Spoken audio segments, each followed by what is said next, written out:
Selamat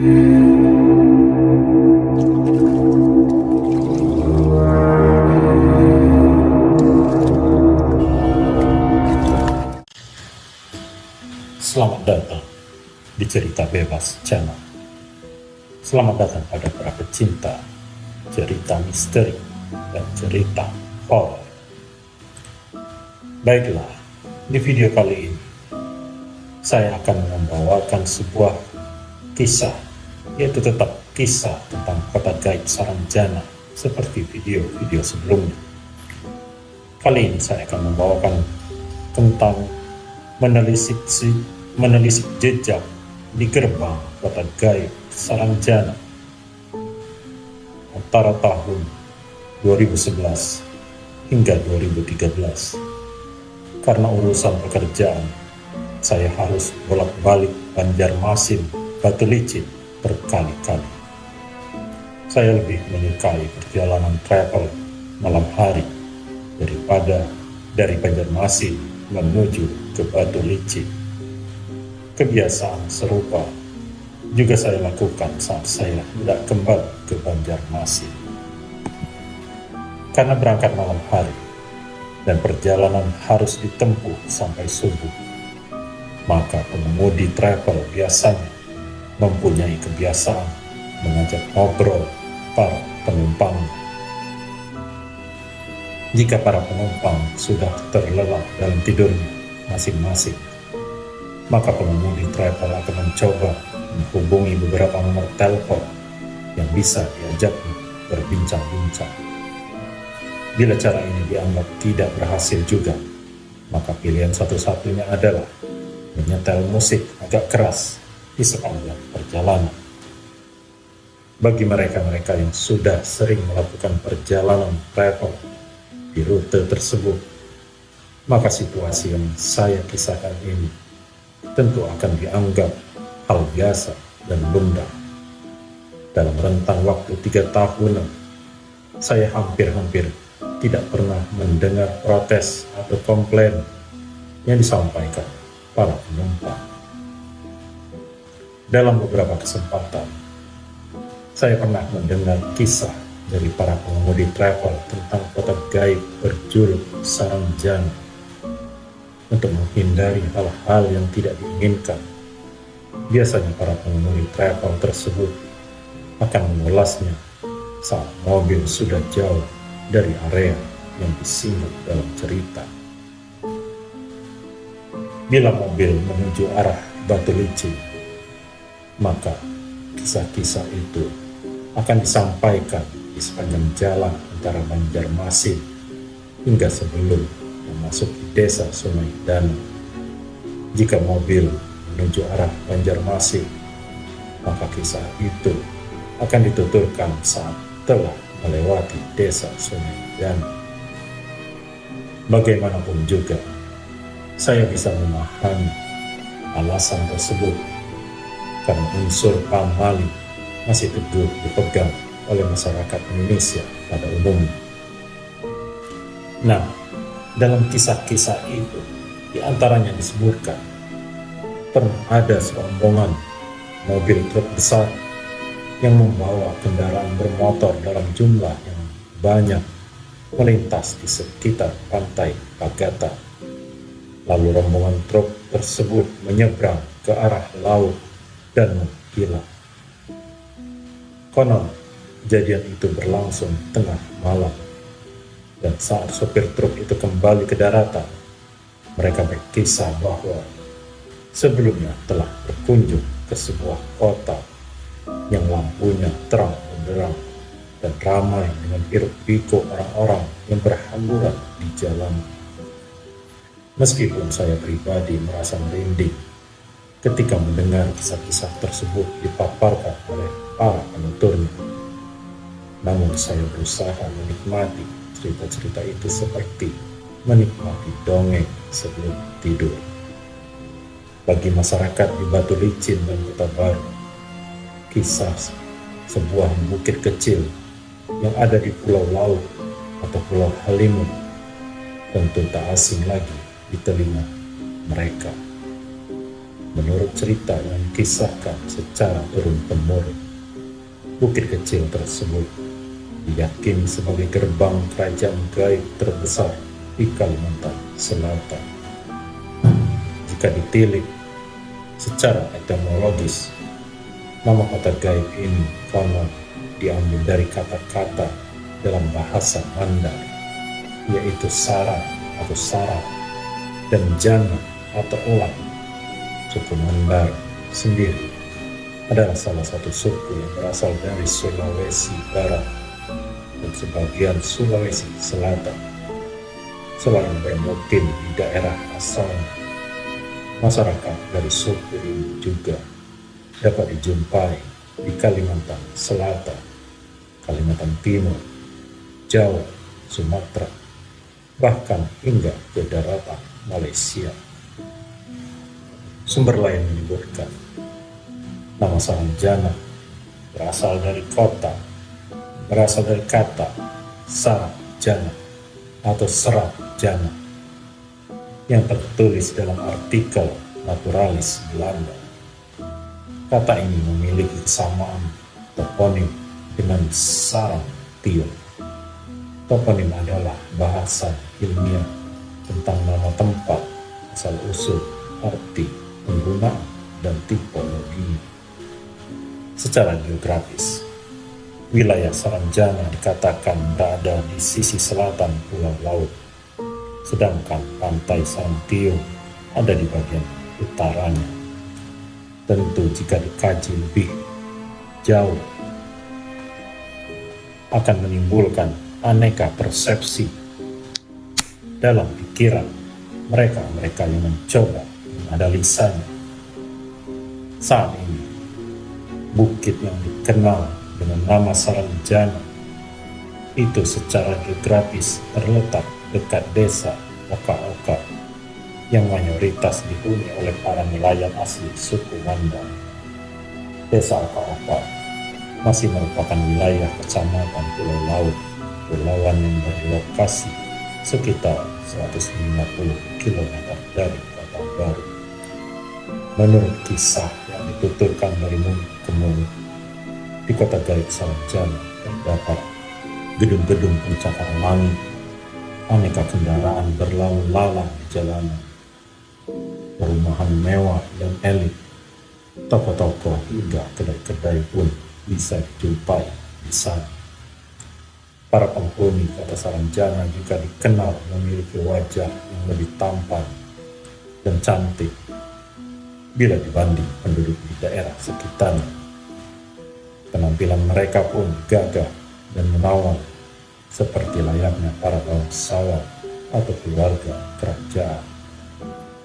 Kota gaib Saranjana menurut Peter Johannes Vedt dalam kamus hasil karyanya yang diterbitkan di Amsterdam, Belanda bertahun 1869 menyebutkan bahwa Saranjana merupakan sebuah tanjung di sisi sebelah selatan Pulau Laut.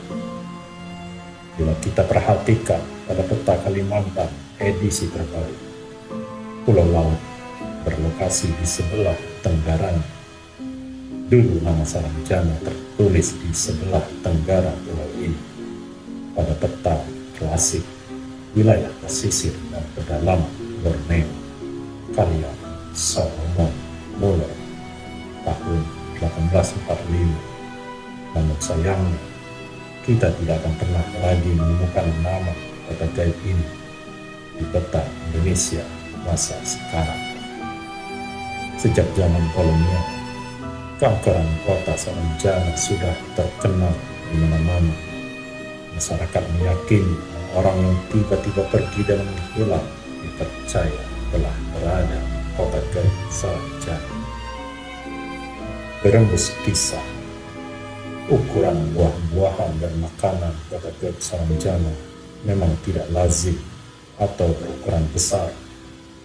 Meskipun tata ruang kota gaib ini serba modern, namun terdapat sebagian penduduknya yang masih bermata pencaharian sebagai petani.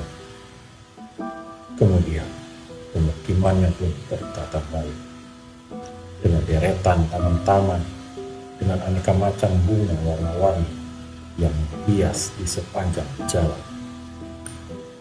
Penduduk di kota ini kisahkan hidup dalam suasana damai, tentram, rukun, gemah rita, berjinawi. Sistem pemerintahannya menganut sistem kerajaan atau monarki yang dibatasi dengan undang-undang.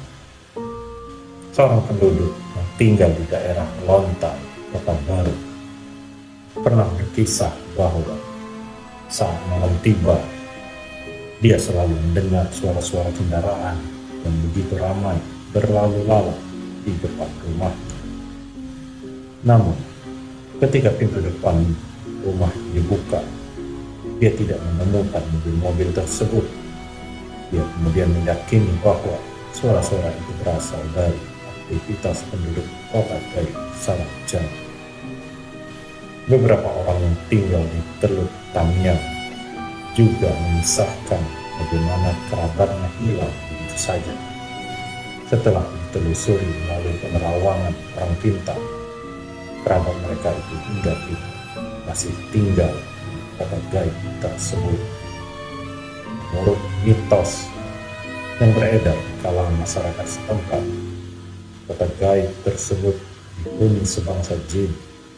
Ada pula yang menyebutkan bahwa kota Saranjana dihuni oleh orang-orang bulian. Mereka mempunyai fisik seperti halnya manusia biasa, hanya saja mereka halim atau tak kasat mata. Bahkan ada cerita yang menyebutkan sejumlah wisatawan yang berkunjung ke Pulau Laut mendapat pemandangan aktivitas manusia di antara gedung-gedung cakar langit di kota Saranjana. Karena penasaran, rombongan wisatawan itu kemudian mendekati lokasi tersebut. Namun anehnya, pemandangan fantastis tersebut kemudian lenyap dari pandangan. Ada yang mempercayai kota gaib Saranjana sebenarnya berada di Teluk Tamiang. Anggapan itu muncul setelah beredar kisah orang-orang yang pernah ditarik masuk ke alam Saranjana saat mereka sedang berkeliling di teluk tersebut. Hal mistis lain yang dikisahkan adalah para penghuni kota gaib ini memiliki ciri-ciri khusus yang membedakannya dari manusia kebanyakan. Para penghuni kota Saranjana dapat dikenali dari ciri-ciri mereka yang tidak memiliki dua garis di antara bibir dan hidung. Dalam sebuah publikasi berjudul Myths in Legend of Halimun Island Kingdom, Kota Baru Regency, tahun 2017 karya Norma Sunan, dipaparkan sebuah kisah yang telah melegenda di kalangan masyarakat Kota Baru Pulau Laut. Legenda itu mengisahkan adanya sebuah kerajaan bernama Kerajaan Pulau Halimun yang dipimpin oleh Raja Pakurinda. Tokoh lainnya yang terdapat pada legenda ini dikenal bernama Sambu Batang atau dan Sambu Ranjana. Dalam mitos tersebut kemudian disampaikan bahwa Raja Pakurinda memerintahkan Sambu Batung dan Putri Perak untuk tinggal di bagian utara Pulau Laut. Sambu Batung dan pasangannya kemudian diberikan izin untuk membaur dengan masyarakat luas di alam nyata. Sedangkan Sambu Ranjana dititahkan tetap tinggal menetap di wilayah selatan Pulau Laut. Raja memberikan kebebasan kepada Sambu Ranjana yang berniat menutup diri dan menyepi dan tetap tinggal di alam gaib. Meski perintah Raja Pakurinda pada Sambu Batung dan Sambu Ranjana berbeda, namun sebuah pesan yang sama disampaikan kepada keduanya. Sekalipun kalian hidup di alam yang berbeda, namun kalian harus tetap rukun, saling membantu, dan saling mengingatkan satu sama lain. Menurut legenda tersebut, nama Ramburan Jana inilah yang di kemudian hari dia lapalkan menjadi Sarat Jana oleh penduduk setempat. Dan masyarakat di situ meyakini bahwa keberadaan Bukit Saranjana saat ini merupakan jelma dari tokoh Ramburan Jana. Dari kota gaib Saranjana, orang-orang yang diberi pawisik akan mendengar alunan suara musik atau suara kendaraan yang berlalu-lalu. Bahkan dari kisah-kisah yang beredar, ada warga dari kota gaib ini yang memesan mobil mewah dari Surabaya. Juga ada cerita penuh misteri yang dialami oleh pengemudi kapal feri yang menghubungkan rute Pelabuhan Tanjung Serdang, Kota Baru, menuju Pelabuhan Batu Licin, Tanah Bumbu. Awalnya kapal feri itu mengangkut penumpang yang jumlahnya banyak sekali dari pelabuhan asal. Namun ketika kapal sudah merapat di pelabuhan tujuan, para penumpang berlari entah kemana. Dari pengalaman masyarakat yang pernah berkunjung ke kota gaib Saranjana, penduduk setempat di sana memakai bahasa Banjar sebagai bahasa percakapan sehari-hari. Penduduk Saranjana juga dikenal ramah dan baik hati. Bahkan ada yang mengaku tidak ingin meninggalkan kota gaib tersebut karena merasa nyaman dan takjub tinggal di sana. Secara kasat mata, lokasi yang dianggap sebagai tempat keberadaan kota gaib ini hanyalah kawasan perbukitan yang ditumbuhi aneka pepohonan dan bersebelahan langsung dengan pesisir lautan. Masyarakat sekitar pun acap kali mendapati burung rajawali berukuran besar yang terbang melayang ke arah puncak bukit. Kepakan sayap rajawali itu sepertinya hendak membawa angan dan setiap kisah mistis tentang kota gaib Saranjana agar sampai dan mendarat di sana tepat dan berhasil menjamkan imajinasi kita, mengulangi gemerlap seisi kotanya yang ingat-ingat dengan keajaiban. Demikianlah kisah tentang kota gaib Saranjana kali ini. Dan nantikan kisah berikutnya tetap di kota gaib Saranjana dengan versi yang berbeda. Silakan pantengin terus video berikutnya. Terima kasih.